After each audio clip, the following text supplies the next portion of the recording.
Halo, Assalamualaikum. Assalamualaikum. Waalaikumsalam warahmatullahi wabarakatuh. Dengan Ibu siapa di mana? Dengan Ibu Eva dari Bukit Tinggi. Ibu Eva di Bukit Tinggi. Silakan Ibu pertanyaannya. Assalamualaikum Ustaz. Waalaikumsalam warahmatullahi.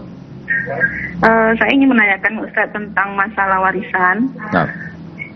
Warisan kalau di daerah Bukit Tinggi kan itu ada yang namanya warisan pusako tinggi sama pusako rendah gitu ya Ustaz ya. Baik.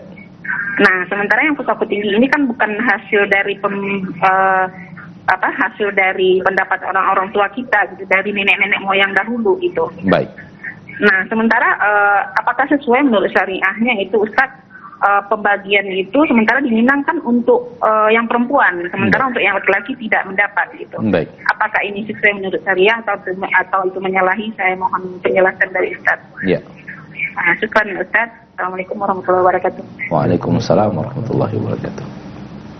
Ini sering dijadikan alasan oleh masyarakat Minangkabau bahwa harta ini bukan harta warisan yang harus dibagi sesuai dengan ketentuan warisan yang ada di dalam syariat. Kenapa? Karena dia pusako rendah. Karena dia pusako tinggi. Karena dia warisan tinggi. Mereka membaginya menjadi dua warisan. Warisan tinggi, warisan rendah. Warisan tinggi artinya dari leluhur, tanah, nenek moyang.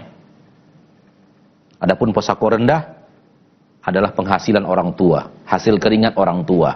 Nah, pusako rendah silakan bagi sesuai syariat, namun pusako tinggi harus dibagi sesuai adat. Ini menjadi syubhat besar di ranah Minang dan kepada masyarakat ranah Minang. Dan anehnya sebagian para dai mengiyakan dan mengaminkan.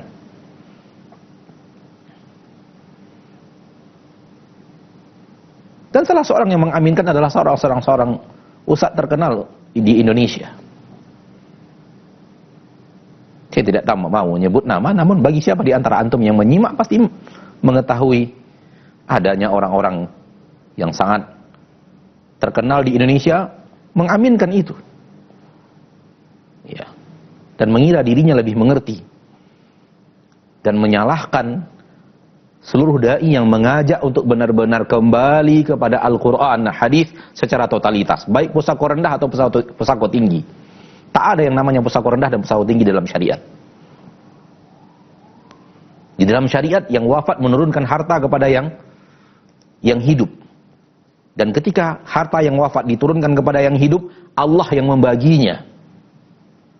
Mau pusako rendah, mau pusako tinggi sama. Karena Allah memberikan ketentuan, setiap seorang yang wafat, harta yang dia tinggalkan sudah milik Allah. Allah yang membaginya kepada ahli waris. Gak ada yang namanya, ini pusako rendah sesuai dengan syariat. Ini pusako tinggi sesuai dengan adat. Ini bertabrakan dengan ayat-ayat Allah dan hadis dari Rasulullah SAW. Dan ini menjadi syubhat. Menjadi alasan membuat manusia mau menjalankan sesuatu yang bertabrakan dengan agama. Seperti yang Ibu katakan tadi. Pusako tinggi dalam adat Minangkabau hanya diberikan kepada anak-anak wanita. Sementara anak laki-laki tidak mendapatkan sepeser pun daripada harta tersebut selagi masih ada anak wanita. Bahkan ketika tidak ada anak wanita, larinya kepada keluarga lain yang memiliki anak keturunan wanita. Sehingga yang laki-laki diharamkan istilah bahasa Arab atau tidak mendapatkan apapun secuil pun dari pusako tinggi tersebut. Ini siapa yang membuat peraturan? Harta ini milik Allah. Hanya diamanahkan kepada kita. Sehingga ketika Allah mengaturnya harus dibagi dengan cara seperti yang Allah inginkan, mau pusako rendah mau pusako tinggi hukumnya sama. Dan apabila ada orang mewasiatkan, hatta walau dia mewasiatkan, semisalnya saya, Hanya permisalan, saya mewasiatkan dalam wasiat saya sebelum wafat, harta saya yang ada tolong diberikan kepada anak wanita saya saja. Anak saya laki-laki tak boleh mendapat harta warisan. Sekiranya saya wasiatkan, wasiat saya batal karena bertabrakan dengan syariat. Maka kalau ada wasiat dari leluhur-leluhur kita bahwa pusako ini, tanah ini hanya milik kaum wanita, batal secara syariat. Batal secara syariat. Karena ketika orang wafat, hartanya bukan kuasa dia lagi. Hartanya kembali kepada kekuasaan Allah, yang Allah yang membaginya sesuai dengan yang Allah inginkan. Dan apa yang Allah inginkan sudah tertera di dalam Al-Quran. Semoga bermanfaat. Wallahu ta'ala alam.